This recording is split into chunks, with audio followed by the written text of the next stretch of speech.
আচ্ছা মামু, এইবার রমজানে কেমন যেন পরিবর্তন পরিবর্তন মনে হচ্ছে। ভাগিনা, তুমি ঠিকই বলেছ।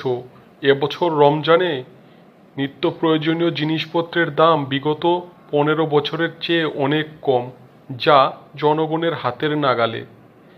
এছাড়া গত 15টা বছর ভারত থেকে আমরা কত কিছু আমদানি করেছি, তবুও আমাদের জিনিসপত্রের দাম একটুও কমেনি, বরং অত্যাধিক বেশি ছিল।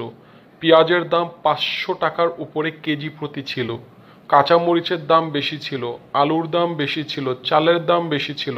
কিন্তু এখন অনেকাংশেই জিনিসপত্রের দাম অনেক কমে এসেছে। এটা একটা বিশাল পরিবর্তন, ভাগিনা।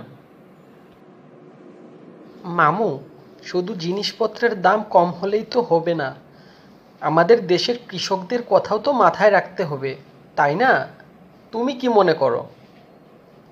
ইনশাল্লাহ সব কিছু ঠিক হয়ে যাবে, ভাগিনা। বর্তমান সরকার কৃষকদের নিয়ে অনেক কিছুই ভেবে রেখেছেন। কৃষি পণ্যের ভিতরে বীজের দাম কমিয়ে দিবেন, সার, কীটনাশক, বিদ্যুৎ, পানি, প্রত্যেকটি জিনিস যখন হাতের নাগালে চলে আসবে কৃষকের, তখন ইনশাল্লাহ আমাদের দেশের কৃষক বাঁচবে এবং আমাদের প্রতিটি জনগণ বাঁচবে। এভাবেই সোনার বাংলা এগিয়ে যাবে ইনশাআল্লাহ। ধন্যবাদ মামু।